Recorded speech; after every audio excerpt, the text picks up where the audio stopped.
자, 반지의 제왕 시리즈 2편 두 개의 탑이라는 작품에 대해 해설해 드리겠습니다. 영화만 봐서는 알 수 없는 내용들까지 함께 정리해서 더욱 풍부하고 깊게 이 작품을 감상하실 수 있도록 제가 이야기를 준비해 봤는데요. 반지의 제왕에 등장하는 여러 요소에 대한 설정들, 그리고 원작과는 어떤 차이점이 있는지 등등 여러 가지 것들을 영화 스토리를 자연스럽게 쭉 따라가면서 최대한 다 설명해 드릴 겁니다. 이번 영상에서 확인하셔야 할 포인트들 중 몇 가지만 좀 미리 말씀드리면, 일단 2편 이야기에서 많은 분량을 차지하는 로한이라는 나라에 대해 더 자세히 설명을 해드릴 겁니다. 그리고 헬름역복에서 벌어진 전투가 원작과는 어떤 차이점이 있는지, 그리고 헬름역복이 왜 헬름역복이 되었는지, 그와 관련된 흥미로운 역사 이야기도 추가로 들려드리겠습니다.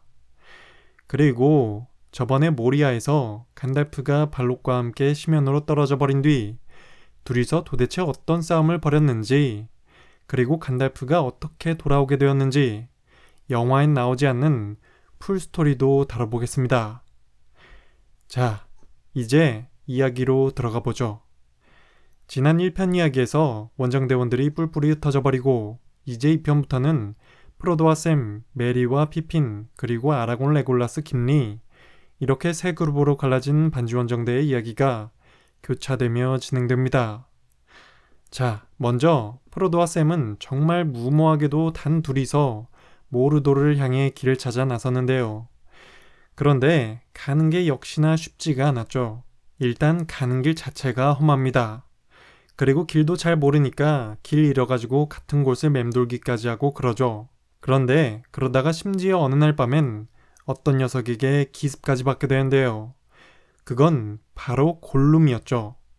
하지만 프로도와 샘은 예전부터 이 골룸 녀석이 쫓아오고 있다는 것을 이미 진작부터 눈치채고 있었습니다. 분명히 이놈은 반지를 뺏으려고 곧 공격해올 텐데 그냥 호락호락하게 당해줄 수는 없죠. 그러니 프로도와 샘은 일부러 자는 척을 하면서 골룸이 다가오길 기다립니다. 그리고 가까이 왔을 때 페이크다 이 자식아 하면서 격한 몸싸움을 벌이죠. 그러다 결국 프로도가 골룸의 목에 칼을 들이밀며 제압에 성공하고 밧줄로 묶어서 끌고 가는데요. 이때 묶을 때 저번에 선물 받았던 엘프의 밧줄을 사용했는데, 그러니까 골룸 이놈이 마치 성수에 닿은 악마같이 아프다고 소리를 지르고 막 지랄 발광을 합니다. 여기서 문제는 이 소리를 듣고 적들이 찾아올 수도 있다는 거였죠. 그래서 이때 프로도와 샘은 빨리 어떤 결단을 내려야 했습니다. 여기서 제일 확실한 방법은 골룸을 죽여버리면 조용해지겠죠. 아니면 어디다 묶어놓고 죽든지 말든지 버려놓고 갈 수도 있겠습니다. 하지만 그런 방식들이 있었지만 프로도는 골룸에게 동정심을 느꼈는데요. 그를 죽이고 싶진 않았죠. 근데 안 죽이면 계속 이렇게 풀어달라고 발광을 할 텐데, 그렇다고 또 이 위험한 놈을 그냥 풀어줄 수도 없는 거 아니겠습니까? 그런데 이때 골룸이 이 밧줄만 풀어주면 앞으로 프로도를 주인님으로 모시며 말 잘 듣겠다고 합니다. 근데 말은 그렇게 하지만 이걸 어떻게 믿습니까? 그냥 말뿐인걸. 그런데 또 이어서 골룸이 자기가 가장 원하는 것인 이 반지에 걸고 맹세를 하겠다고 합니다. 그러자 프로도는 알겠다면서 또 그걸 받아들이고자 하는데, 자, 여기서 많은 분들이 아니 맹세라고 해봤자 어차피 말로만 하는데 뭐 하나만 한 거를 뭘 한다고 하는 거냐 라고 생각할 수도 있지만, 참고로 이 세계관에서 뭐에다가 걸고 맹세를 한다는 것은 그냥 가볍게 할 수 있는 일이 아닙니다. 서로의 양심에만 맡기는 게 아니라 어떤 마법적인 효력이 생기기 때문이죠. 물론 그래도 맹세를 지키고 안 지키고는 자유이긴 하지만 대신 맹세를 어기는 자는 반드시 그 대가를 치르게 됩니다. 역사적으로 그랬죠. 어쨌든 그래도 샘은 골룸을 믿을 수 없었고, 반면 프로도는 일단 그래도 이놈이 맹세라도 했으니 한번 믿고 써보려고 합니다. 어차피 모르도르까지 가는 길도 잘 몰라서 헤매고 있었고 가이드가 필요하긴 한 상황이었으니까요. 그래서 결국 프로도는 골룸을 자유롭게 풀어주며 이제부터 우리를 모르도르의 검은 문으로 안내하라고 합니다.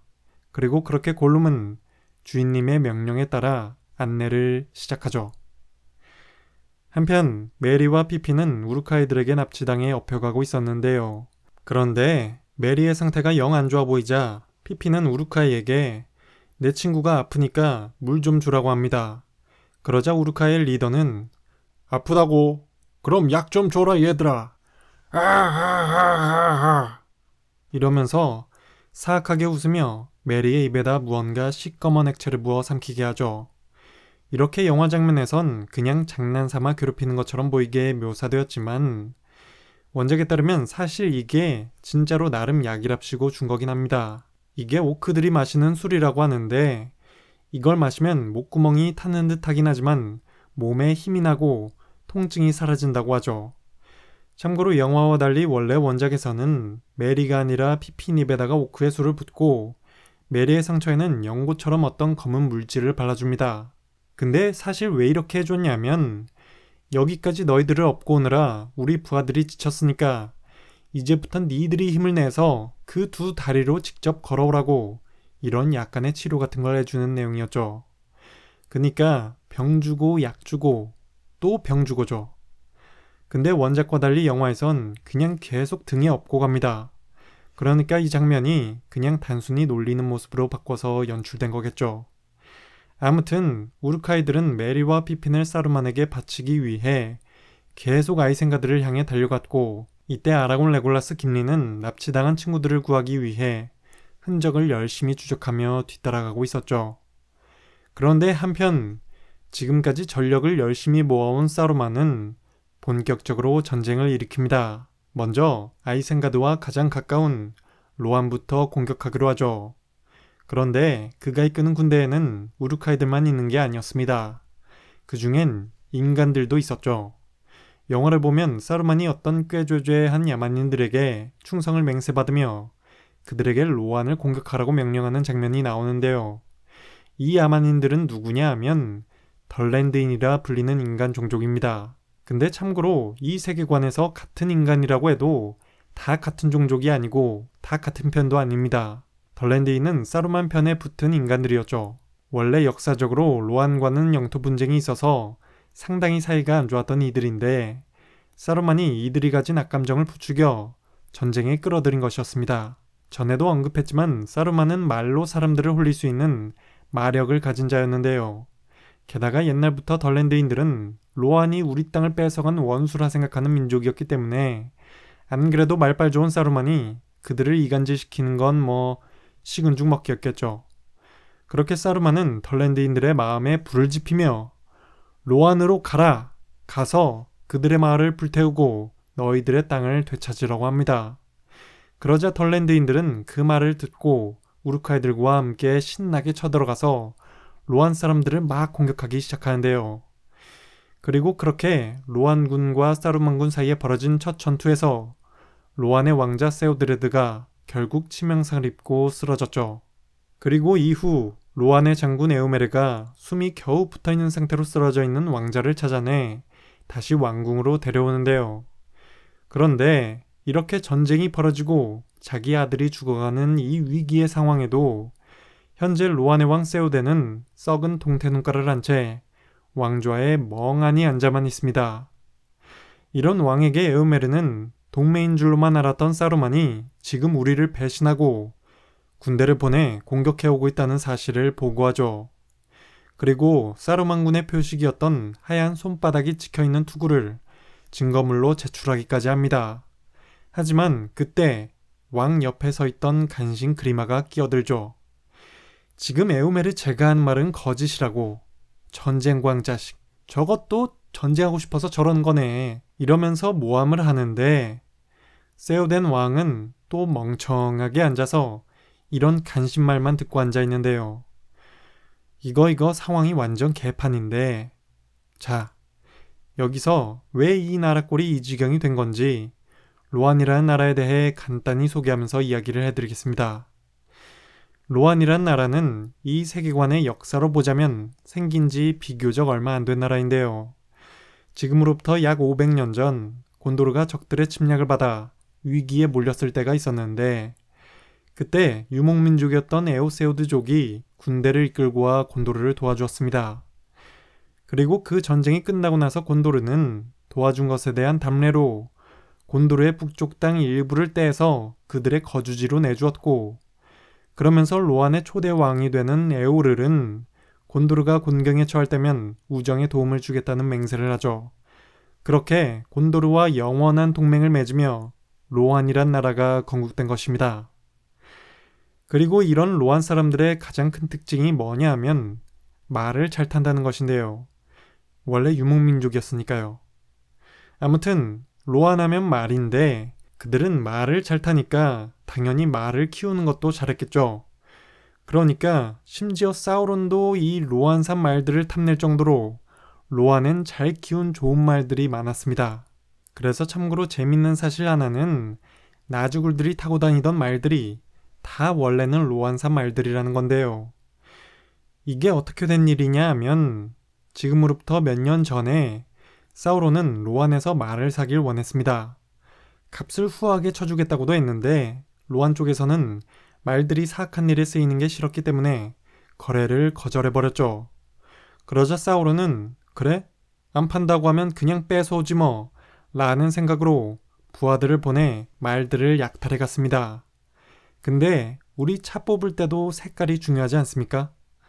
사우론 이 양반이 취향이 또 확실합니다. 검은색 참 좋아하죠. 그래서 얘네들이 검은색 말들만 쏙쏙 골라가지고 털어갔고, 그래서 그 이후로 로안엔 이제 검은 말이 거의 남지 않게 되어버렸다고 하는데요. 결과적으로 그렇게 해서 나주굴들이 로안산 말들을 타고 다니게 된 것입니다. 그러니까 사실은 다 대포차였던 거죠. 아무튼 자, 우리가 이 로안에서 주목해야 할 주요 인물들이 있습니다. 세오덴과 세오드레드, 에오메르와 에오윈, 그리고 그리마, 이렇게 5명 정도가 있는데요. 일단 세오덴은 로안의 제17대 왕이었습니다. 근데 보면 왕비가 안 나오죠. 과거 그의 아내는 아이를 출산하던 중에 세상을 떠났다고 합니다. 그는 이후로 재혼을 하지 않았죠. 그리고 그렇게 아내가 남기고 떠난 그의 유일한 자식이 바로 세오드레드 왕자였습니다. 근데 최근에 세오덴은 사루만의 사악한 술수에 걸려버리고 말았고 현재 육체와 정신이 매우 쇠약해진 상태였는데요. 그래서 지금은 하나뿐인 자기 아들이 죽든지 말든지 신경도 못 쓸 정도로 제정신이 아니었죠. 그리고 에오메르와 에오윈은 서로 남매였고 이 둘은 세오덴의 조카였습니다. 에오메르는 직책상 로안의 장군이며 서열상 왕, 그리고 왕자 다음이니 로안의 남바3라고 할 수 있는데요. 에오메르는 충신 중에 충신이었죠. 이와 반대로 그리마란 인물은 로안의 간신 중에 간신이었는데요. 이 자식은 에오메르의 여동생 에오윈을 탐내고 있었죠. 그는 뱀 혓바닥이라고도 불리는데 사실 이놈이 사루만과 내통한 첩자였습니다. 사루만은 로안을 무너뜨리기 위해 그리마를 이용했죠. 그리고 그리마는 에오윈을 사루만을 도우면 받을 수 있는 대가 중 하나로 생각했고요. 그래서 그리마는 이를 위해 세오덴 왕의 병세를 악화시키려 노력했고 온갖 간사한 말들로 왕의 판단을 흐리게 만들었습니다. 그렇게 해서 자꾸 나라 망하게 하는 명령들만 내리도록 했죠. 그리고 사루만이 보기에 자기가 로안을 정복하는 데 가장 큰 걸림돌이 될 존재들이 세오드레드와 에오메르였는데요. 그래서 첩자 그리마는 세오덴과 세오드레드 에오메르 사이를 끊임없이 이간질했습니다. 에오메르가 권력을 탐내고 있으며 왕이나 왕자에게 상의도 없이 행동하는 놈이라 모함하면서 말이죠. 그러다 사루만은 결국 군대까지 보내서 로안을 침략했고 그때 부하들을 보낼 때 어떠한 대가를 치르더라도 세오드레드 왕자를 꼭 죽여야 한다고 명령했습니다. 그리고 그렇게 벌어진 전투의 결과로 세오드레드가 치명상을 입고 쓰러지고 만 것이었죠. 자, 그래서 로안은 이렇게 위기를 맞게 되었고 이런 상황에 왕이 중요한 결정들을 내려줘야 하는데 지금 왕은 완전 심신미약 상태로 판단력을 잃어버린 지 이미 오래고 게다가 그리마의 이간질에 넘어가 그나마 로안의 마지막 남은 희망이라 할 수 있는 충신 에오메르마저 추방해버리는 미친 선택까지 하게 됩니다. 그렇게 사루만이 원하는 대로 로아는 안팎으로 무너지고 있었죠. 한편 메리와 피핀을 구하기 위해 떠난 아라곤, 레골라스, 김리. 너무 기니까 줄여서 아레김 삼총사는 며칠 동안 제대로 쉬지도 못하고 열심히 달리고 또 달렸습니다. 그러다가 말을 타고 달리고 있는 로안의 기사들이 보이길래 아라곤이 불러세워 보는데요. 그러자 로안 기병대는 가던 길을 멈추고 다가와서 아레김 삼총사를 빙 둘러싸더니 창을 겨누며 굉장히 적대적으로 나옵니다. 보니까 그들은 추방당한 에우메르와 그를 따르는 충직한 기사들이었죠. 그리고 에우메르는 아레김 삼총사에게 여기 뭐하러 왔냐고 신분을 밝히라 합니다. 하지만 보자마자 창부터 겨누니까 기분이 상당히 띠꺼웠던 김리는 너부터 먼저 신분을 밝히라고 대답하죠. 그러니까 빡친 에우메르가 말에서 내려 김리에게 다가오며 네 키가 조금만 더 컸어도 말에 탄 채로 네 목을 쳤을 거다 라고 말합니다. 그러자 자기 친구 건드는 건 절대로 참지 못하는 레골라스가 바로 에우메르에게 화를 겨누며 그러기 전에 넌 내 손에 뒤졌겠지 라고 말하니 분위기는 더 험악해져 버리죠. 하지만 이때 아라곤이 차분하게 레골라스를 말리며 먼저 자신들의 이름을 밝히자 에우메르도 투구를 벗고 이성적인 대화를 시작합니다. 참고로 원작에서 에우메르는 아라곤이 자신의 고귀한 신분을 딱 밝히자 바로 눈 깔고 공손해지는데요. 아무튼 지금 아레김이 궁금한 것은 메리와 피핀의 소식이었죠. 그래서 아라곤은 우리 호빗 친구 2명을 납치해간 우루카이들을 쫓고 있다고 말합니다. 그러자 에우메르는 당신 친구들은 모르겠는데 그 우루카이들 어젯밤에 우리가 싹 다 죽여버렸고 그 시체들은 한 곳에 모아 불태웠다고 하면서 저기 연기가 피어오르는 쪽을 가리킵니다. 그러니까 그 말은 메리와 피핀도 아까 가리켰던 저기에 같이 죽어 있을 수도 있다는 거였죠. 이 소식을 들은 아레김은 절망합니다. 이에 에오메르는 유감이라 말하며 타고 가라고 말 2마리를 빌려주고 가서 친구를 찾아보라고 하죠. 너무 기대하지는 말고. 그리고 에오메르는 기사들을 이끌고 다시 가던 길을 갑니다. 이후 아레김 삼총사는 에오메르가 가리켰던 장소로 가서 불타고 있는 시체 더미들 사이를 뒤져보는데요. 그러다 메리나 피핀의 것으로 보이는 벨트 조각을 발견하고 다시 한번 절망합니다. 아, 진짜 죽었구나. 그런데 그렇게 절망하며 화가 나서 바닥에 굴러다니던 투구나 발로 찼다가 발가락이 너무 아파서 자동으로 무릎이 꿇어진 김에 땅바닥이나 내려다보던 아라곤은 우연히 어떤 흥미로운 흔적들을 발견하게 되죠. 그리고 아라곤은 그때부터 셜록 홈즈처럼 신들린 추리를 하기 시작하는데요. 그러다 결국 메리와 피피는 여기서 죽지 않았으며 지금 옆에 보이는 빵고른이란 숲속으로 살아서 도망쳤다는 사실을 알아내죠.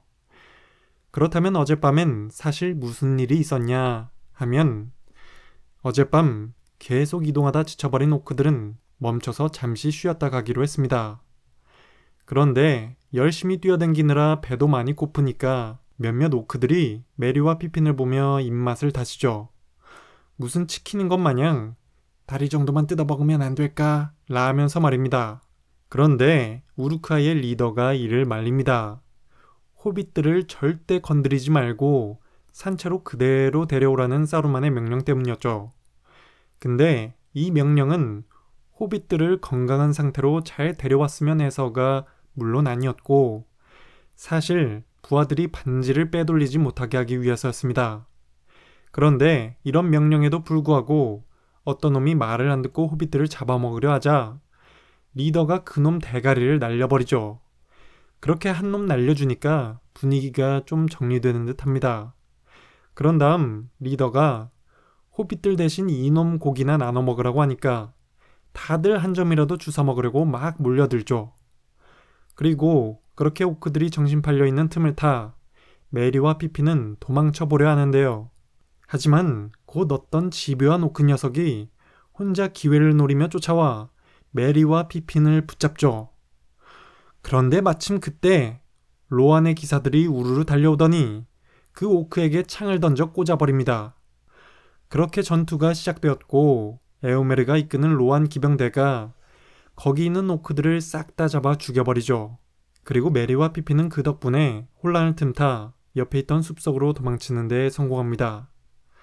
그런데 아까 메리와 피핀을 붙잡았던 그 오크 녀석이 창에 맞고도 살아서 끝까지 계속 쫓아오는데요. 그래서 메리와 피핀은 계속 도망치다가 어떤 나무 위로 올라가서 당장 몸을 피하려 하는데 결국 메리가 그 집요한 오크 녀석에 붙잡혀 나무에서 떨어지고 맙니다. 하지만 그 위기의 순간에 피핀이 매달려 있던 나무가 눈을 뜨고 깨어나더니 그 오크 녀석을 발로 콱 밟아 죽여버리죠. 그러고 나서 메리와 피핀도 이 거대한 나무의 손에 붙잡히고 마는데요. 이 걸어다니는 나무는 사실은 나무가 아니라 엔트라는 종족이었습니다. 엔트는 나무 목자라고도 불리는데 여기서 목자는 양치기를 뜻하는 그 목자를 말합니다. 나무를 양이라고 치면 엔트는 양치기였죠. 마치 그들은 양치기처럼 나무들을 단련시키고 가르쳤고 걸어다니며 나무와 숲을 지키는 자들이었습니다. 원작에 따르면 각각 정도가 다르지만 엔트처럼 깨어있는 나무도 있고 반면 나무처럼 잘 안 움직이게 된 엔트들도 있다고 하는데 아무튼 나무와 엔트는 비슷해 보여도 엄연히 다른 종족이라고 합니다. 그리고 엔트들의 수는 원래도 많지 않았다고 하지만 현재는 더 줄어 얼마 안 남은 상태라고 하죠. 그러니까 숲의 대부분은 그냥 나무라고 합니다. 그리고 지금 메리와 피핀을 붙잡은 엔트는 살아남아있는 최초의 엔트 셋 중 하나인 팡고른 또는 나무수염이라고 불리는 엔트였죠. 근데 팡고른이란 단어 자체가 나무수염이라는 뜻이었습니다. 그리고 또 이 숲의 이름이기도 했죠. 사실상 그가 이 숲의 주인이었기 때문에 이름이 그렇게 붙은 것인데요. 자, 헷갈릴 수 있으니까 지금부터 편의상 숲을 얘기할 때는 팡고른 숲, 엔트를 부를 때는 나무수염이라고 하겠습니다. 아무튼 나무수염은 호빗이란 종족에 대해 몰랐기 때문에 처음엔 메리와 피핀을 보고 그 둘도 그냥 작은 오크로 오해하고 마는데요. 다행히 그 오해는 곧 풀리고 서로 친구가 됩니다.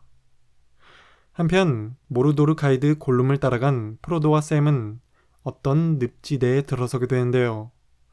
죽음 늪이라 불리는 곳이었는데 그 이름에 걸맞게 물속에 수많은 시체들이 보이는 으스스한 곳이었죠. 근데 그 시체들은 누구냐 하면 과거 이실두르가 사우론으로부터 절대반지를 빼앗은 전쟁이 있지 않습니까? 바로 그 전쟁에서 전사한 시체들이었습니다.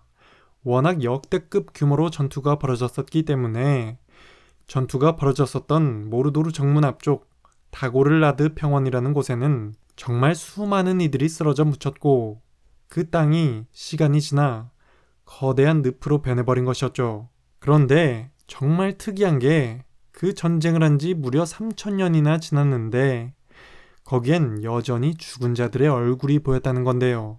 이게 원작에 따르면 죽음 늪의 시체들은 볼 수는 있지만 만질 수는 없는 형체라고 합니다. 그리고 시체에서 나오는 도깨비불이 보일 때 물속을 들여다보면 안 된다고 하죠. 참고로 잘 보면 영화에서는 이게 늪 중간중간에 가스불 같은 게 타오르고 있는 것으로 대신 표현되었습니다. 근데 이건 도깨비불이라고 하기엔 불에다가 고기 구워 먹어도 될 정도로 너무 대놓고 활활 타오르는 것 같긴 한데 어쨌든 원작의 도깨비불이 묘사되기 때문에 이런 식으로라도 표현이 들어간 거겠죠. 그리고 물속에서 죽은 자들의 허연 얼굴들이 동동 떠 있는 것도 영화에 표현되었는데요. 그런데 프로도가 홀린 것처럼 그걸 바라보다가 물에 쏙 빠져버리고 맙니다. 그러니까 물속에서 막 유령 같은 것들이 보이고 그 유령들이 프로도를 붙잡으려는 듯 하기도 하는데 그때 다행히 골룸이 프로도를 재빨리 물 밖으로 꺼내주죠. 참고로 원작엔 이렇게 늪에 빠지는 장면은 없습니다. 원작에서 프로도는 골룸이 하는 경고를 듣고 조심하면서 그냥 잘 지나가죠.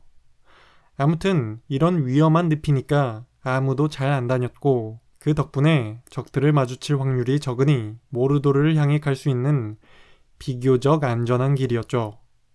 그런데 아무도 안 지나다닐 줄 알고 여기로 왔더니만 땅이 아니라 하늘을 날아 지나가는 놈을 목격하게 됩니다. 바로 나주구리였죠. 털도 없고 날개가 달린 익룡 비스무리한 걸 타고 날아다니는데 원작에 따르면 이 날아다니는 나주굴은 사우론이 중요할 때 쓰려고 아껴둔 히든 카드였다고 합니다. 근데 저 자식들이 타고 다니는 게 도대체 뭐냐 하면 원작에서도 정체가 정확히는 알려져 있지 않은데요.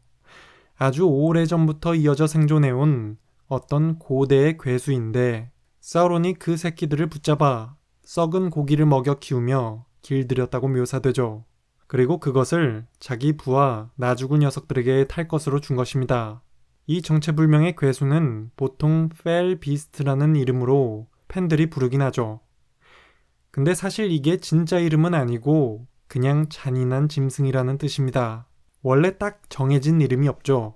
그래서 그냥 부르고 싶은 대로 막 부릅니다. 날개 달린 짐승, 지옥의 매, 나주굴의 새, 거대한 날짐승, 잔인한 짐승. 그러니까 펠 비스트는 원작 묘사 중에 언급된 별명 중 하나일 뿐이죠. 근데 이 펠 비스트라는 게 정식 이름도 아닌데다가 입에 좀 안 붙으니까 여기서 저도 그냥 맘대로 이름 하나 붙여주겠습니다.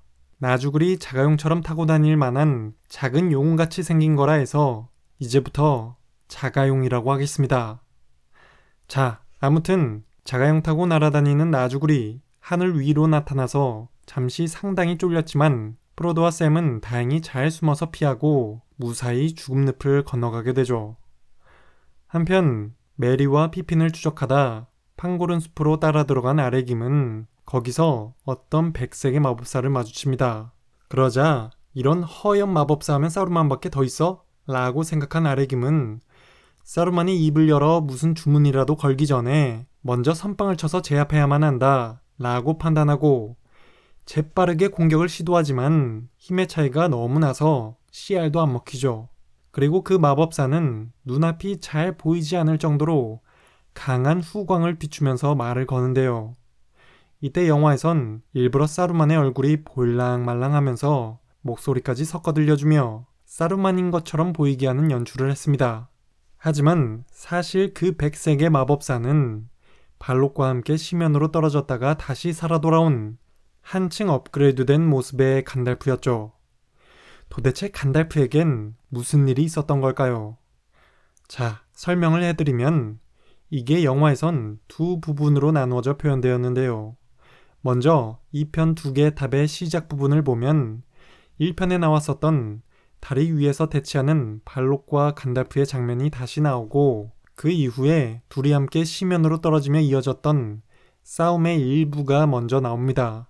이렇게 영화의 시작 부분에서 일부만 떼서 먼저 보여준 것은 간달프가 다시 등장한다는 것을 암시하기 위한 연출이었다고 하는데요.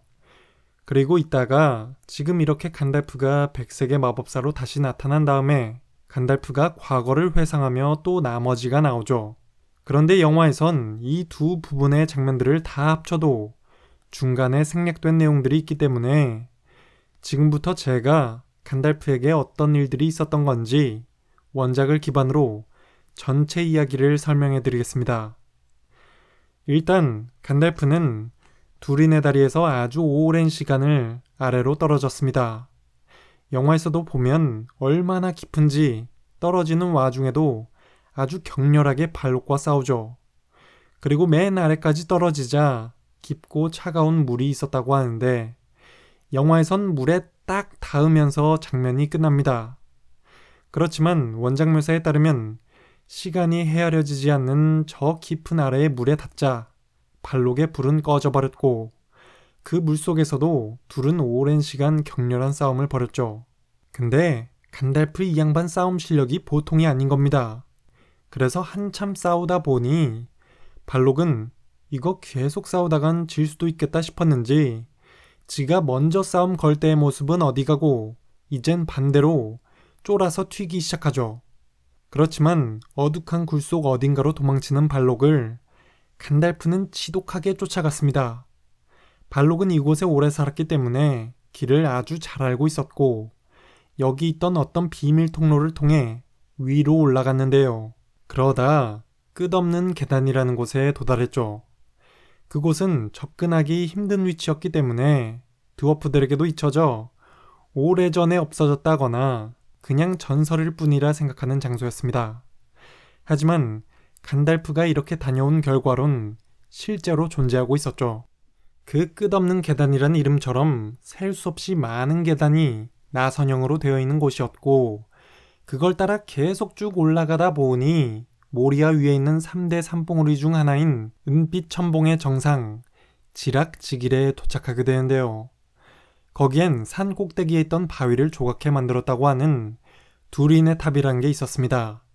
그러니까 끝없는 계단을 따라 끝까지 위로 올라가면 그 길이 산 꼭대기에 있는 두린의 탑으로 이어져 있었고, 거길 통해 밖으로 나올 수 있는 구조였죠. 그리고 그렇게 밖으로 나온 발록의 몸은 다시 새롭게 불타올랐고, 간달프는 그 산 정상에서 발록과 최후의 맞짱을 뜨게 됩니다. 그런데 영화에선 간달프가 발록과의 싸움을 회상하는 장면이 이 중간 내용이 생략되고 갑자기 어떤 산 정상부터 다시 시작하니까 영화만 본 관객들은 뭐지? 분명히 저 둘은 땅 밑으로 떨어졌었는데 도대체 어디 가서 싸우고 있는 거지? 이러면서 약간 어리둥절 하셨을 겁니다. 어디 저승 가서 싸우고 있는 건가? 다른 세상인가? 라고 착각할 수도 있죠.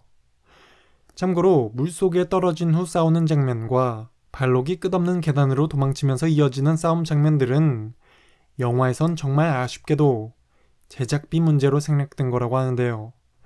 아무튼 모리아 위의 산 꼭대기에서 치열한 사투를 벌인 간달프는 결국 발록을 처치해냅니다. 하지만 끝내 자신도 쓰러지고 말죠. 그런 다음 간달프는 어둠이 자신을 덮쳤고 생각과 시간을 벗어나 멀리 떠돌았다고 합니다. 쉽게 말하자면 육신이 죽었다는 거죠. 그렇지만 간달프는 마이아로 영혼까지 죽지는 않는 존재입니다. 대신 그가 입고 있었던 늙은 인간의 육신, 그러니까 우리가 간달프라고 알고 있는 모습의 육신은 잃고 아마도 발리노르로 돌아가게 되겠죠. 하지만 그는 그렇게 되지 않았고 죽었던 산 꼭대기 그 자리에 입고 있던 그 육신의 벌거벗은 상태로 다시 돌려보내졌습니다. 이때 누가 그를 되돌려보냈겠냐 하면 당연히 절대자 일루바타르겠죠. 주어진 임무를 다시 완수하라고 간달프를 제자리에다 부활시켜준 것입니다. 그리고 영화는 여기에서 회상이 끝나는데요. 그럼 그 이후에는 어떻게 됐냐 하면 벌거벗은 상태로 돌려보내진 간달프는 이후 한동안 그 산꼭대기 위에서 혼자 누워 있었다고 하죠. 근데 발록과 싸우면서 두린의 탑과 계단도 부서져 다 폐허가 되어버렸으니 더 이상 출구가 없었습니다. 그러니까 여기서 내려가고 싶어도 내려갈 수가 없었죠. 진짜 더럽게 추웠을 것 같은데 다행히 얼어 죽지는 않았고, 이따가 거대한 독수리들의 왕 과이 히르가 간달프를 발견해 구해주는데요. 그리고 간달프가 자기를 로슬로리엔으로 데려가 달라고 부탁하니까 독수리는 안 그래도 간달프를 찾도록 자기를 보낸 게 갈라드리엘이었다고 대답합니다. 그리고 간달프가 갈라드리엘 앞에 도착했을 때에는 반지원정대가 떠난 지 얼마 안 된 후였다고 하죠. 어쨌든 한동안 간달프는 로슬로리엔에서 치유의 시간을 가졌습니다. 그런 다음 그곳에서 새롭게 백색의 옷을 입고 다시 길을 나섰던 것이죠. 이런 내용들도 영화에선 다 생략되어 버리긴 했지만 영화에서도 잘 보면 간달프가 백색 옷 위에 요정의 회색 망토를 걸치고 있고 나뭇잎 모양 브로치도 달고 있는 것을 확인할 수가 있습니다. 이게 바로 갈라드리엘을 만나고 왔다는 증거이죠. 자, 그리고 이렇게 부활해 다시 만난 간달프는 메리와 피피는 안전하게 잘 있으니 더 이상 찾지 말라고 하는데요. 그 둘이 판고른 숲에 들어온 것은 필연적이었으며 아무튼 둘도 알아서 제 역할을 하게 될 테니 내버려 두고 우리끼리 이제 로안으로 가자고 하죠. 그리고 숲에서 나온 간달프는 휘파람을 붑니다. 그러자 어떤 100만 마리가 달려오는데 바로 샤두팍스라는 말이었죠. 이 말은 현존 최고의 명마였는데요.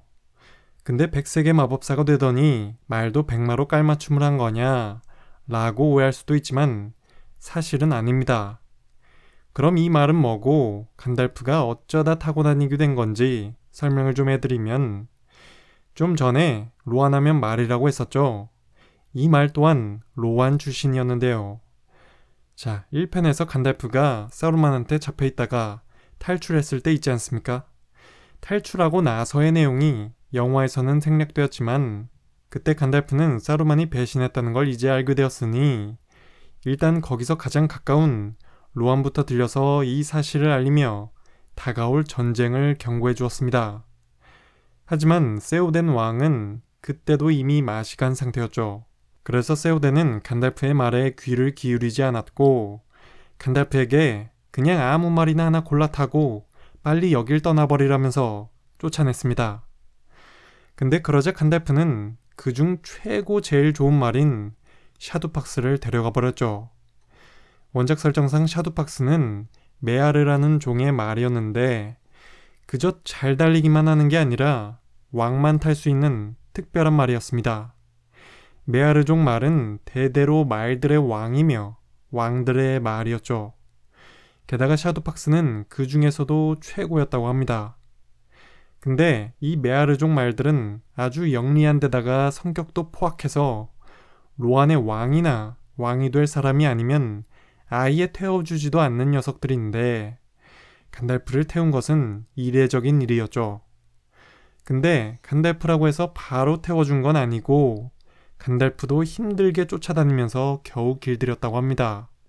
아무튼 나중에 이 사실을 알게 된 세오덴 왕은 격분했고 간달프 얘기는 더 이상 듣기도 싫으니 앞으로 다시는 내 앞에서 꺼내지 말라 명령했다고 하죠. 그래도 얼마 후에 간달프를 태우고 떠났었던 샤도팍스가 간달프를 이분 데려다 내려다 주고 다시 로안으로 돌아오긴 했습니다만 성질이 사나워져서 어떤 사람도 길들일 수 없는 상태가 되었다고 합니다.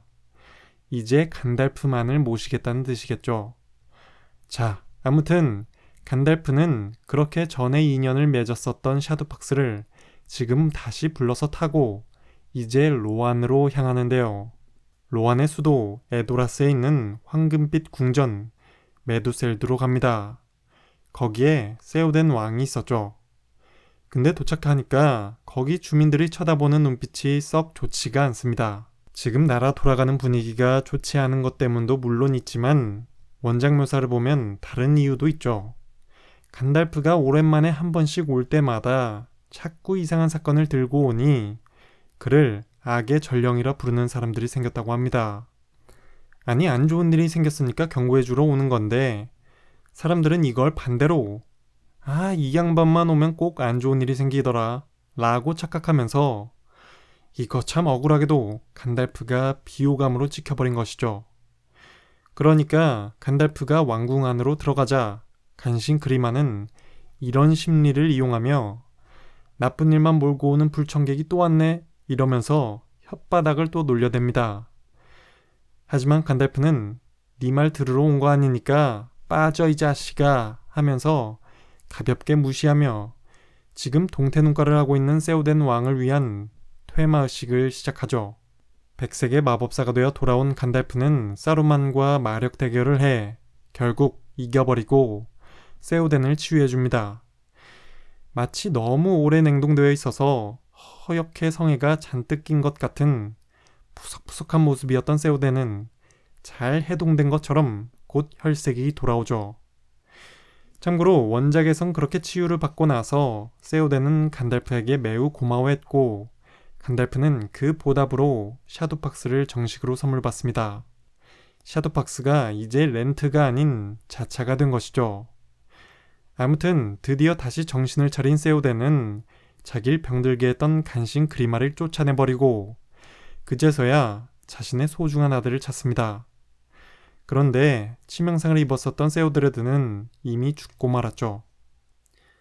참고로 영화와 달리 원작에서 세오드레드는 왕궁으로 돌아와서 죽는 게 아니라 전장에서 바로 죽는 것으로 나오는데 아무튼 세오덴은 아들의 장례식을 치르고 자책하며 슬퍼하죠. 그리고 이후 세오덴은 사루만의 대규모 침공에 대비해 군사와 백성들을 이끌고 헬림 협곡의 나팔산성으로 대피하고자 합니다. 그런데 이때 간달프는 함께 가지 않고 에오메르를 찾기 위해 떠나죠. 아라곤에게 5일째 되는 날 동이 틀 때 동쪽을 보고 나를 기다리라는 의미심장한 말을 남기고서 말입니다. 그리고 로안인들은 헬림 협곡으로 이동하긴 하는데 일반 백성들까지 다 이끌고 가니 이동 속도는 매우 느릴 수밖에 없었죠. 한편 사루만이 이 좋은 기회를 그냥 놓칠 리가 없었고 기습을 위해 사악한 늑대 와르그를 탄 오크 부대를 먼저 보냅니다. 그리하여 기동력 좋은 와르그를 타고 빠른 속도로 달려온 오크 부대와 가는 길 중간에 한 차례 치열한 전투를 벌이게 되죠. 그래서 결과적으로 로안군도 꽤 피해를 입게 되었지만 일단 습격해온 오크들은 전부 잡긴 합니다.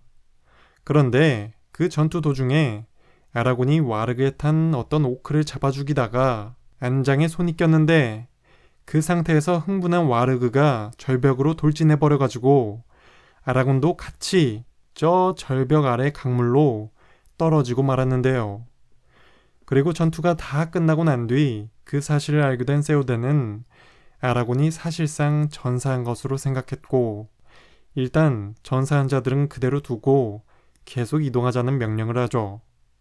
그러자 친구들을 그냥 두고 가는 건 절대 참을 수 없는 레골라스가 눈을 부릅뜨며 아라곤을 어떻게 이대로 보낼 수 있냐, 아라곤을 찾아보고 싶다 라는 강렬한 눈빛을 보내는데 세오덴은 레골라스를 다독이며 그냥 가자고 하죠. 안타깝지만 다른 사람이라도 살리려면 적들이 또 오기 전에 일단 서둘러 이동해야만 했으니까요. 그래서 살아남은 자들은 다시 이동했고 다행히 더 이상 추가 공격은 받지 않으며 헬림 협곡에 도착합니다. 근데 사실 아라곤은 살아있었죠. 기절한 상태로 강물에 멀리 떠밀려가 좀 너덜너덜해지긴 했지만 말입니다. 대신 아라곤이 뒤늦게 헬림 협곡으로 가는 길에 사루만이 보낸 대군이 오고 있는 것을 목격해서 적들의 군세를 파악해 갈 수 있었죠.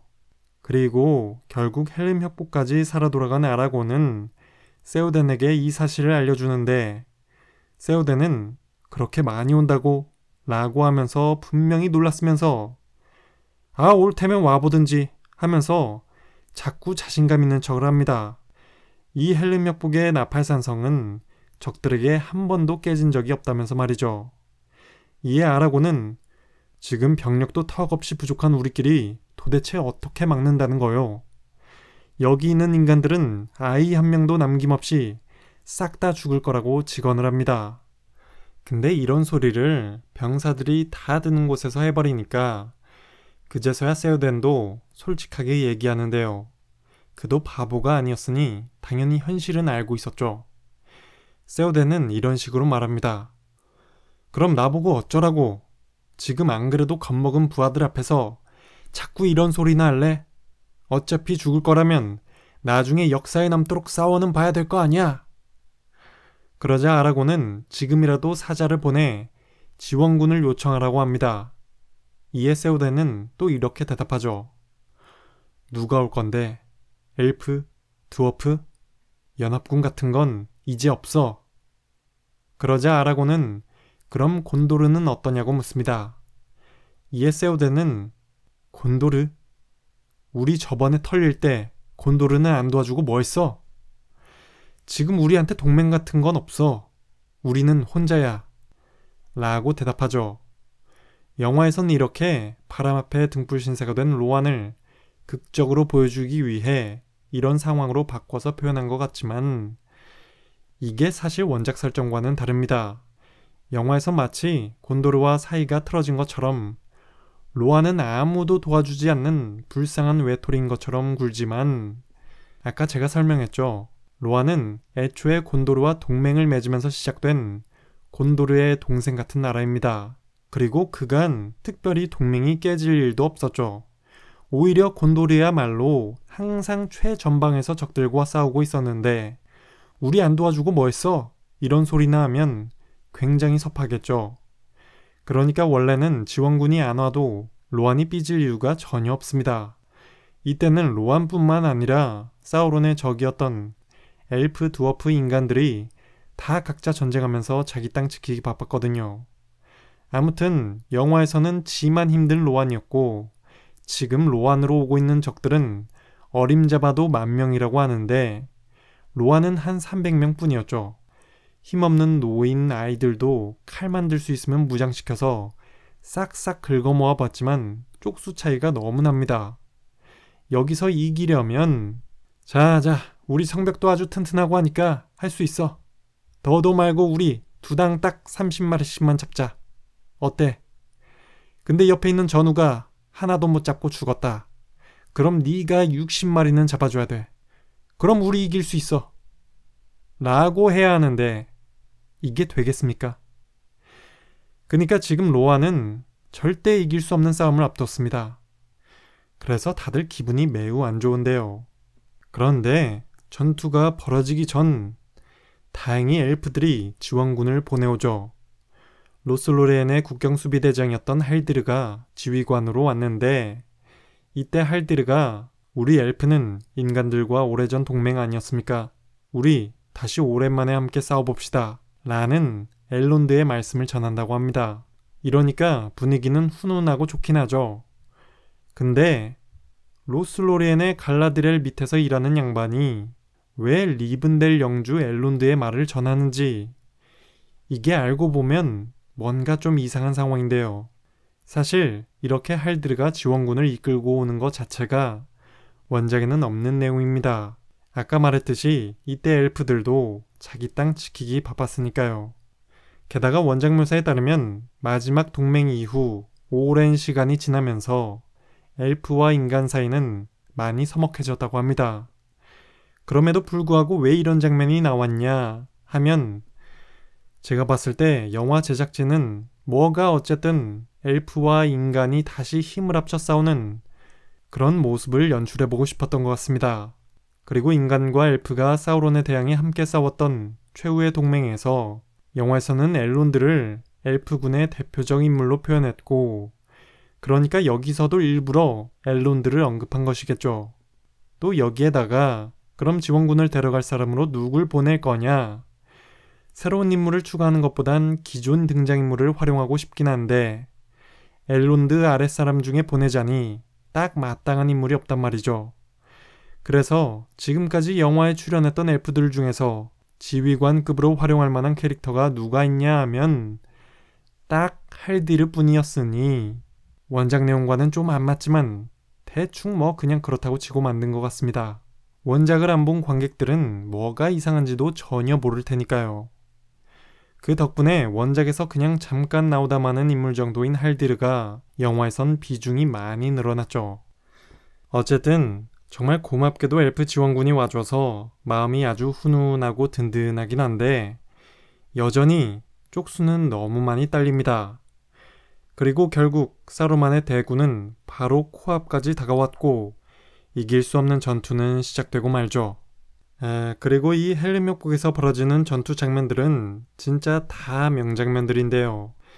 개봉 당시에 저는 어려서 뭣도 모르고 봤었지만 그때 느껴졌었던 그 긴장감은 아직도 기억이 납니다. 그런데도 그때는 와, 이런 영화가 과연 또 나올 수 있을까? 그렇게까지 생각하지는 않았어요.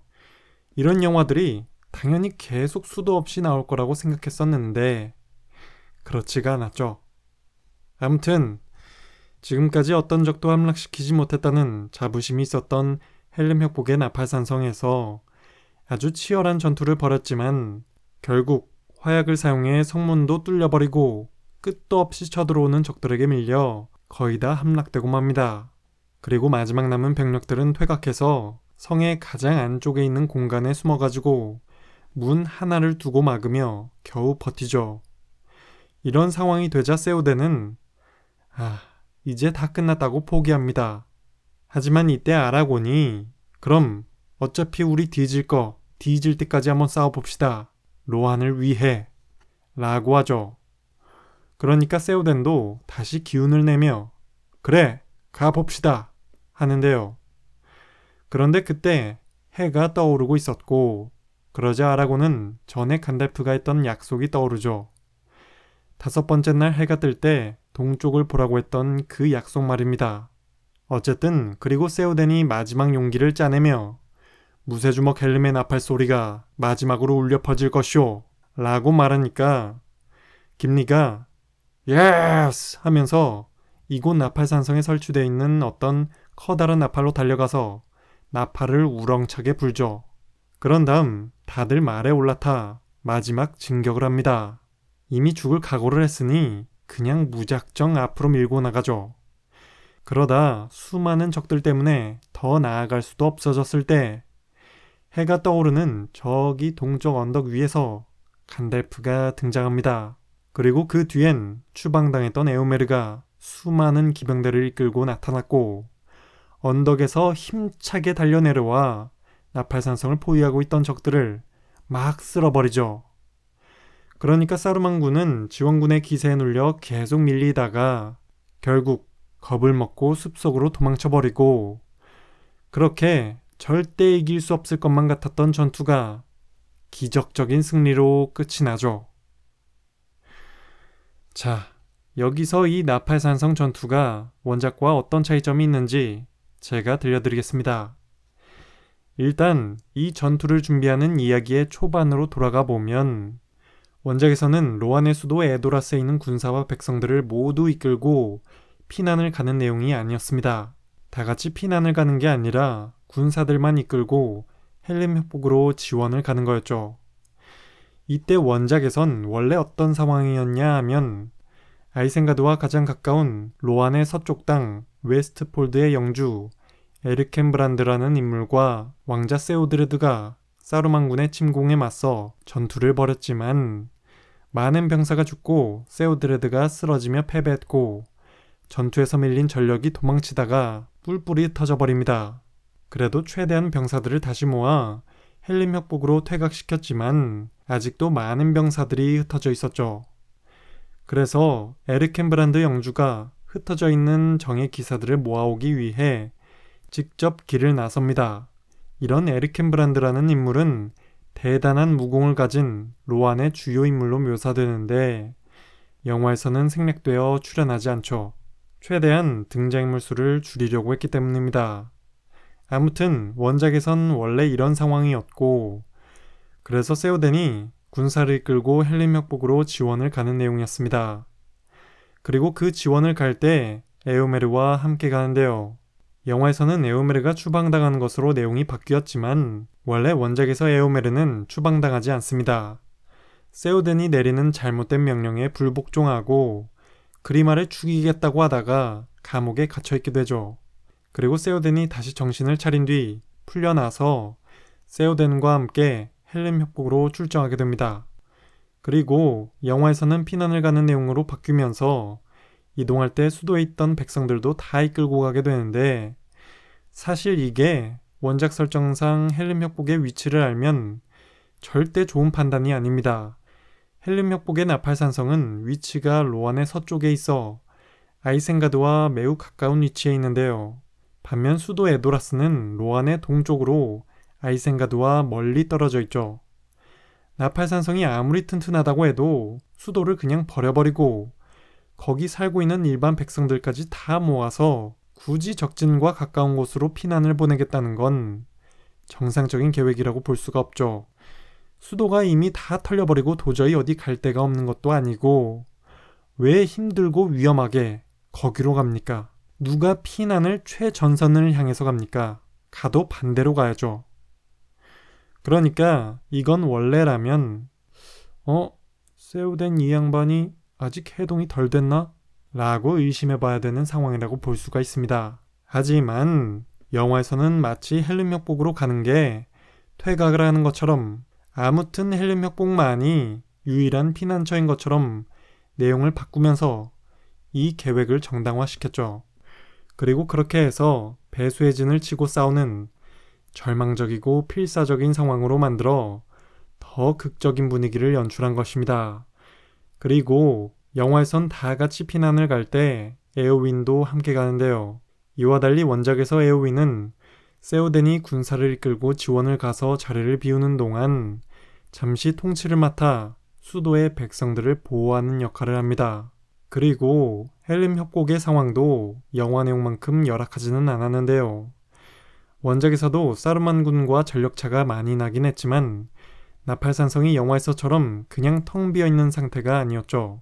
방금 언급했던 에르켄브란드 영주가 산성을 지키기 위해 남겨놓은 병력도 있었고, 여기에다 사르만 군과 전투한 뒤 퇴각해 있던 병력까지 한 1000명 정도가 산성을 지키고 있는 상황이어서 영화보단 전력차가 훨씬 덜 났습니다. 게다가 상당한 분량의 식량도 비축되어 있었죠. 그리고 참고로 원작에서 이 전투에 동원된 사르만군의 구성은 우루카이들만 있는 게 아니었습니다. 하프 오크라는 것도 있고 아까 언급했던 덜랜드인들도 함께 있었죠. 그래서 전투가 끝나고 난 이후 로안인들이 패배한 덜랜드인들에게 뭐 니들도 싸우고 싶어서 싸웠겠냐, 사루만 때문이지 하면서 그냥 자유롭게 풀어주자 덜랜드인들이 놀랐다는 내용도 있습니다. 왜냐하면 사루만이 이전에 덜랜드인들에게 로안인들은 잔혹해서 포로들을 산채로 태워 죽인다고 가르쳐놨기 때문이었죠. 그래서 로안인들은 악마 같을 거라 생각했던 것입니다. 아무튼 영화에선 이와 달리 군대를 우루카이로 깔끔하게 통일시켰죠. 그리고 결정적인 마지막 부분도 내용이 다른데요. 원작에서 간달프가 데리고 돌아온 사람은 에오메르가 아니라 아까 말했던 에르켄브란드 영주였습니다. 그리고 영화와 달리 말을 탄 기병이 아니라 1000명의 보병을 이끌고 등장하죠. 영화에선 이 에르켄브란드라는 인물을 생략하고 그의 역할을 에오메르가 대신하는 것으로 이야기를 바꾼 것입니다. 그리고 레골라스와 김리가 서로 몇 마리 잡았냐고 경쟁하는 재밌는 장면들이 있는데요. 원작에도 그런 내용들이 나옵니다. 근데 분위기가 다르죠. 특히 마지막에 전투가 다 끝나고 난 뒤 원래 원작에서 레골라스는 42를 잡았다는 김리에게 자네가 나보다 하나 앞섰네 라면서 인정해주고 멀쩡하게 살아서 다시 보게 되어 기쁘다고 말하는 아주 훈훈한 분위기였는데요. 이와 달리 영화에서는 레골라스가 42마리 잡았다니까 김리가 나는 43마리 잡았다고 자랑하고, 그러니까 레골라스가 지금 김리가 깔고 앉은 43마리째인 우루카이가 아직 움찔거리는 걸 보고서 지금이라도 막타를 쳐서 이겨보겠다고 김리 가랑이 바로 밑에다가 냅다 활을 쏴버리는 유쾌한 장면으로 바뀌었죠. 자, 전투 얘기는 여기까지 하고 다음은 이 헬름 협곡이 어쩌다 헬름 협곡이 되었는지에 대한 역사에 대해서도 좀 들려드리겠습니다. 일단 이 헬름이란 이름은 로안의 제9대 왕 헬름의 이름을 딴 것이었죠. 그리고 이 헬름 왕을 부를 때는 꼭 무쇠주먹이라는 별명을 붙여 부르는데 원래 영어로 하면 헬름 해머핸드, 해머, 하마, 그러니까 주먹이 마치 이 한마처럼 센 양반이다 해서 이런 별명이 붙었는데요. 근데 이게 그냥 하는 말이 아니라 얼마나 센지 진짜 주먹 한 방으로 사람을 죽일 정도였습니다. 로안의 원펀맨이라고 할 수 있죠. 과거에 이런 헬름 왕이 재위하던 시절 로안이 덜랜드인의 침공을 받고 패배하여 수도를 빼앗기고 지금 헬름 협곡이라 불리는 산맥 골짜기로 몸을 피하게 되는 일이 있었는데요. 여기에는 튼튼한 산성이 지어져 있었는데 그게 바로 지금 나팔산성이라 불리는 요새죠. 참고로 이 요새는 로안이 지은 게 아니라 곤두르가 지은 것입니다. 곤두르가 땅을 떼주면서 같이 준 것이죠. 아무튼 이때는 겨울이었는데 특히나 춥고 길었다고 합니다. 게다가 이때는 곤도르도 해적의 침입을 받아 아무도 도우러 오지 못하는 상황이었으니 고립된 산성에서 추위와 배고픔을 고통스럽게 견뎌야만 하는 굉장히 힘들고 절망적인 상황이었죠. 그럼에도 헬름 왕은 홀로 용맹하게 이 산성을 지켰고 왕이 출격할 때마다 커다란 뿔나팔을 세차게 불어 협곡 전체를 진동시켰다고 하는데요. 그리하여 그 나팔 소리는 왕의 출정 신호로 알려지게 되었고 그 나팔에는 무쇠주먹 헬름의 뿔나팔이라는 이름이 붙었습니다. 그래서 산성에도 나팔산성이란 이름이 붙게 된 것이죠. 그리고 그러니까 아까 세오덴도 전투에 나가기 전에 나팔 소리가 울리게 한 것입니다. 그리고 헬름 왕은 나팔산성을 지킬 때 혼자 나가서 맨손으로 적들을 죽이곤 했다고 하는데요. 아니, 전쟁에 무슨 맨손으로 나와서 사람을 쳐 죽인다는 게 좀 말이 안 되는 기이한 일이지 않습니까? 그래서 적들은 이런 헬름 왕을 매우 두려워하게 되었고 그 두려움만으로도 협곡을 지키는 데 효과적이었다고 합니다. 진짜로 주먹이 얼마나 센지는 한번 맞아봐야 하는데 맞아본 놈들은 다 죽어버렸을 테니까 알 수도 없고 알고 싶지도 않고 그러니 무서울 만도 하지 않습니까? 자, 그런데 그러다 시간이 지날수록 그렇게 강하다는 헬름 왕도 결국 오랜 기근으로 수척해져만 갔고 그럼에도 계속 그렇게 싸우러 나가다가 어느 추운 날 결국 동사하고 말았다고 하죠. 그런데 헬름 왕의 죽음 이후 결과적으로 그의 조카가 반격에 성공하고 빼앗겼던 수도를 탈환하며 나라를 지켜냅니다. 그렇게 헬름 왕이 자신의 목숨을 바쳐 지켜낸 이 협곡에는 그의 이름이 붙게 된 것이죠. 참고로 이런 내용을 알면 또 소소하게 재밌는 게 영화를 잘 보면 나팔산성의 가장 안쪽 부분에 어떤 석상이 세워져 있는 것을 확인할 수가 있습니다. 그게 바로 헬름 왕을 석상으로 세워 표현한 것이죠. 자, 헬름 협곡의 이야기는 여기서 마무리하고 이제 메리와 피핀의 이야기로 넘어가 보죠. 한편 메리와 피핀이 만난 엔트들의 리더 나무수염은 이 전쟁에 참여할지 말지에 대한 회의를 하기 위해 다른 엔트들을 모읍니다. 근데 엔트들의 언어로는 말하는 게 너무 느려서 답답하게 세워라 내워라 먼 놈의 회의를 하루 종일 하죠. 그래서 그렇게 실컷 기다렸더니 결국 엔트들은 전쟁에 참여하지 않는다는 결론을 내립니다. 이에 메리가 답답해하며 한 번 더 설득해보려 하지만 씨알도 안 먹히죠. 나무수염은 그냥 니들 고향으로 돌아가라는 말이나 합니다. 그리고 이후 나무수염이 숲 바깥쪽까지 태워다 준다고 해서 메리와 피핀은 그의 위에 올라타는데요. 그런데 피핀이 가다가 좋은 생각이 하나 떠오릅니다. 그래서 일부러 방향을 돌려 남쪽 아이센가드 쪽에 우리를 데려다 달라고 부탁하죠. 이건 사실 그가 아이센가드를 직접 눈으로 보게 하기 위해서였습니다. 그런데 이를 모르는 나무수염은 그냥 가달라는 대로 가주었고 그래서 결국 아이센가드 앞에 도착해서 완전히 쑥대밭이 되어버린 숲을 나무수염이 직접 목격하게 되죠. 그 처참한 광경을 보자 나무수염은 분노를 참지 못했고 엔트들을 불러내 바로 전쟁에 돌입합니다. 참고로 원작 묘사에 따르면 엔트들은 정말 강한 전투력을 가졌는데요. 그들은 바위를 가볍게 부숴버리고 단단한 철판도 무슨 은박지 마냥 쉽게 찌그러뜨릴 수 있는 정말 강한 힘을 가졌습니다. 그리고 원작 설정상 아주 거대한 몸집에 강한 힘을 가진 괴물로 나오는 트롤이 사실은 이런 엔트를 본떠 만들어진 거라고 하는데요. 그렇지만 그렇게 강한 트롤도 엔트에 비하면 그저 조악한 모조품 정도라고 하죠. 어쨌든 이런 강력한 엔트들은 아이센가드에 달려가 그냥 싹 다 때려 부수고 적들을 쓸어버립니다. 그리고 댐까지 파괴해 홍수를 일으켜 깔끔하게 물 청소까지 싹 해버리죠. 그러니 사루만은 이제 어디 도망칠 수도 없는 신세가 되었고 그냥 오르상크 탑 안에 숨어버립니다. 사실상 갇힌 거죠. 자, 그런데 참고로 이런 영화 내용과 달리 원래 원작에서는 메리와 피핀이 부추기고 유도해서 엔트들이 전쟁에 참여하게 되는 내용이 아닙니다.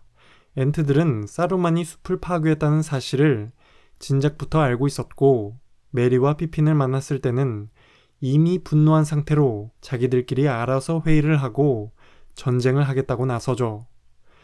근데 영화에선 엔트들을 약간 바보처럼 표현했는데요. 원작에서도 엔트들은 전쟁 같은 데에는 소극적인 편은 맞지만 원래 그 정도로 답답한 양반들은 아닙니다. 영화에선 메리와 피핀에게도 할 일을 더 주고 이야기를 좀 더 극적으로 바꾸기 위해 엔트들을 좀 바보처럼 만든 것이죠. 어쨌든 결과적으로 사루만은 나팔산성 전투에서도 패배했고 그와 동시에 본진인 아이센가드도 이렇게 생각지도 못한 엔트들에 의해 탈탈 털려버렸습니다. 그리고 한편 프로도와 샘은 골룸 가이드를 따라가다가 결국 모르도르 안으로 들어가는 거대한 문이 보이는 앞까지 도착했죠. 이 문은 검은 문이라는 뜻의 모란논이었는데요. 모르도르의 정문이라 할 수 있는 이 모란논이 보이는 언덕 위에서 상황을 지켜보던 프로도와 샘은 곧 그 거대한 문이 열리고 어떤 군대가 안으로 들어가는 것을 보죠. 그들은 동부인이라고 불리는 사우론 편에 붙은 인간 종족이었고 사우론의 부름을 받아 모르도르 안으로 집결하고 있는 중이었습니다. 어쨌든 이제 프로도와 샘도 저들처럼 문 안으로 들어가야 하니 일단 샘이 언덕 아래로 내려갈 길을 보려고 하는데 그때 올라가 있던 바위가 밑으로 떨어지면서 보드처럼 비탈을 타고 쭉 미끄러져 아래로 내려가 버리고 마는데요. 그리고 샘을 구하기 위해 프로도가 따라서 급히 아래로 내려가 보지만 자갈더미 안에 파묻힌 샘의 몸이 빠지질 않죠. 그런데 그때 언덕에서 흙먼지가 날리는 걸 보고 이상하게 생각한 동부인의 군사 2명이 다가옵니다. 하지만 프로도가 망토를 위에 덮어가지고 몸을 숨겨 다행히 위기를 모면하죠. 그런데 영화를 보면 단순히 위에 덮기만 한 게 아니라 모양도 감쪽같이 바위처럼 보이게 되어 있는 걸 확인할 수 있습니다. 그래서 그 군사들은 바로 눈앞에 있는데도 그냥 바위로 착각하고 좀 두리번거리다 가버리는 장면이 연출되었는데요.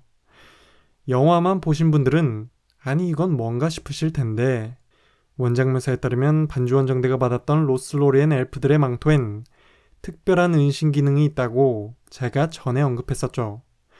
영화에선 그 은신 기능을 이런 식으로 대신 표현한 것입니다. 어쨌든 이제 저 문을 통과해야 하는데 이게 아무리 좋은 망토라도 이게 무슨 투명 망토도 아니고 그렇다고 저기 문 앞까지 계속 바위인 척하면서 가가지고 문 통과할 때 경비한테 예 수고하십니다. 저는 바위인데요. 움직이는 신비한 바위인데요. 그 울산 바위랑 비슷하다고 보시면 된 뭐 이러면서 지나갈 수도 없고 그런데 그래도 임무를 계속하려면 아무튼 안으로 들어가긴 해야 하는 상황이죠. 그러니까 프로도와 샘은 모르겠다 어떻게 되든 문 열릴 때 한번 들어가 봐야지 어쩌겠나 라는 생각으로 무작정 문을 향해 달려가 보려고 합니다.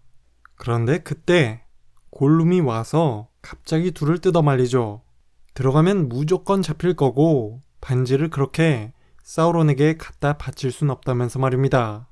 그런데 그래도 프로도가 가려고 하자 골룸은 이제서야 다른 더 비밀스러운 길이 있으니 가지 말라고 말리죠.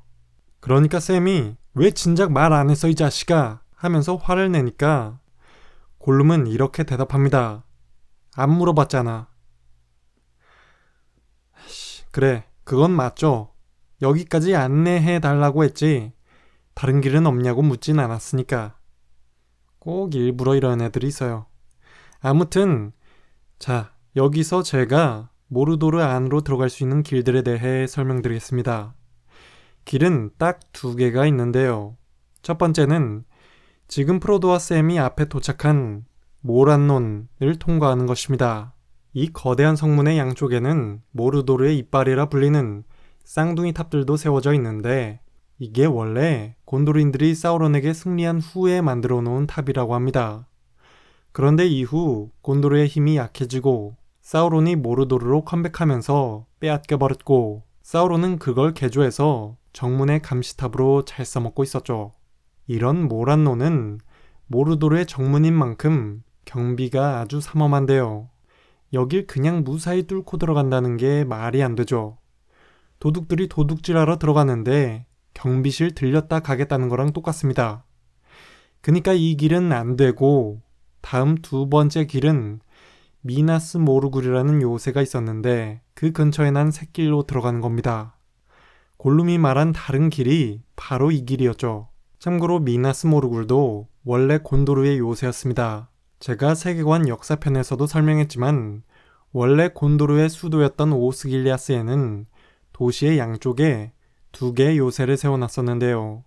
서쪽에는 태양의 탑이라는 뜻의 미나스 아노르, 동쪽에는 달의 탑이라는 뜻의 미나스 이실을 세웠죠.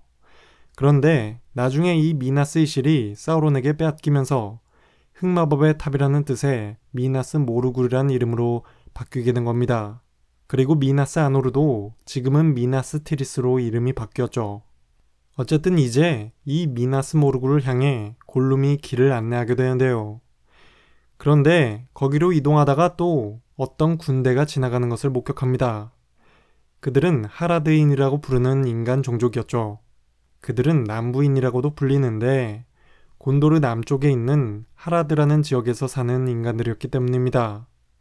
남부인은 동부인과 마찬가지로 사우론 쪽에 붙은 인간들이었죠. 그래서 그들 또한 사우론의 부름을 받아 모란론으로 이동하는 중이었습니다. 그들은 올리폰트 또는 무마킬이라고 부르는 코끼리를 닮은 아주 거대한 동물을 길들여가지고 전투병기로 이용하는 특징이 있었죠. 그리고 프로도와 샘은 숨어서 이런 남부인들의 행군과 올리폰트를 몰래 구경하며 신기해하고 있었는데 갑자기 전투가 벌어집니다. 곤도르의 대장 파라미르가 이끄는 병사들이 남부인들을 공격한 것이었죠.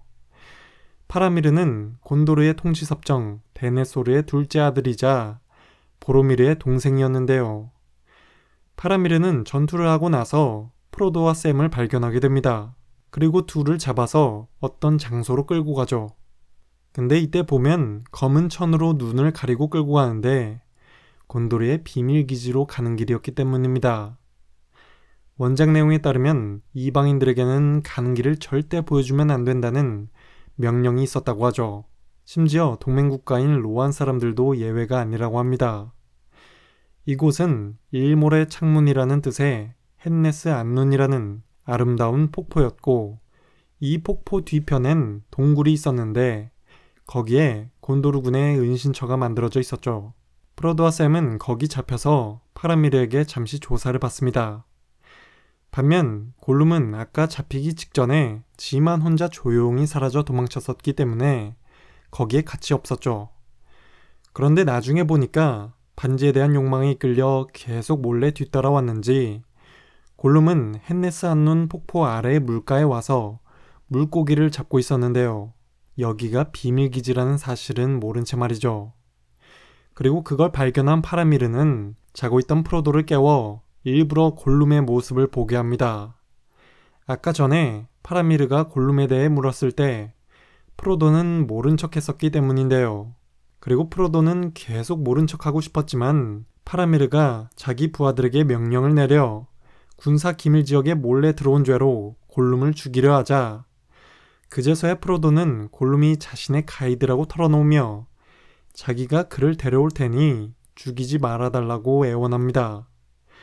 그리고 프로도가 골룸을 잘 달래서 물가에서 나오게 하자마자 파라미르의 부하들이 튀어나와 골룸을 거칠게 잡아 끌고 가죠. 그런 다음 골룸을 심하게 때려가며 숨기고 있는 정보를 알아내려 합니다. 그리고 그렇게 잡혀서 실컷 주워 터진 골룸은 프로도를 자신을 속인 배신자로 오해하죠. 사실 프로도는 지를 살려주려던 건데 말입니다. 아무튼 골룸을 통해 정보를 얻어낸 파라미르는 결국 프로도가 절대 반지를 가지고 있는 걸 알고 탐을 내죠. 그래서 파라미르가 반지에 잠시 살짝 눈이 돌았는데 프로도는 앙칼지게 안 된다고 거부하고 샘은 우린 반지를 파괴하러 가는 거라고 털어놓으며 도와달라 호소를 합니다. 하지만 그래도 파라미르는 이 반지가 곤도르 거라고 하죠. 그런데 마침 그때 오스길리아스에서 급히 지원 요청이 와서 일단 프로도와 샘, 골룸을 같이 끌고 이동을 합니다. 가는 길에도 프로도와 샘은 계속 파라미르에게 호소하죠. 이 반지로는 곤도르를 구할 수 없다. 당신 형이 왜 죽었는지 아냐? 이 반지는 당신 형을 미치게 만들었고 결국 죽게 만들었다면서 말이죠. 그렇지만 그래도 파라미르는 오스길리아스에 갈 때까지 프로도를 놔주지 않습니다. 그리고 결국 오스길리아스에 도착해 보니 곤도르군은 사우론군의 거센 공격을 막아내고 있었는데요. 게다가 곧 자가용을 탄 나주굴까지 등장하게 되죠. 그리고 나주굴이 등장하자 프로도는 정신이 완전히 헷가닥해지더니 무슨 기생충 감염된 것처럼 갑자기 나 잡아 잡수시오 하듯이 나주글이 딱 잡기 좋게 성벽 위로 올라갑니다. 그리고 나주글이 이제 바로 앞에 다가오고 있는데 프로도는 반지를 손가락에 껴버리고 싶은 충동에 사로잡히게 되죠. 근데 그러고 있는 프로도가 인형 뽑기처럼 잡히기 직전에 가까스로 샘이 몸을 던져 맞고 파라미르가 자가용에 활을 쏘아 맞추면서 반지를 그냥 갖다 받쳐버릴 뻔한 상황을 막아냅니다. 그리고 제정신이 아닌 프로도는 방금 몸을 던져 자신을 구해준 샘도 순간 못 알아보고 전에 골룸을 제압할 때와 똑같이 샘 목에다가 칼을 겨누죠. 하지만 다행히 프로도는 곧 정신을 차리고 자기가 방금 얼마나 미친 짓을 했는지 깨닫게 됩니다. 그리고 프로도는 이런 자신이 임무를 해낼 수 있을 리가 없을 거라 생각하며 낙담하는데요.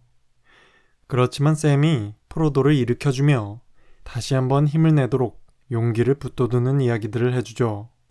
그리고 이런 상황들을 다 지켜본 파라미르는 그제서야 프로도와 샘이 이 미친 반지에 대해 말했던 것들이 다 사실임을 깨닫고 그들이 임무를 계속해 나갈 수 있도록 놓아줍니다.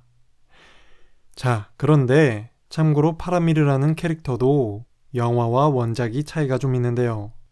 무엇보다 원작에서 파라미르는 영화 내용과 달리 반지의 유혹에도 넘어가질 않습니다.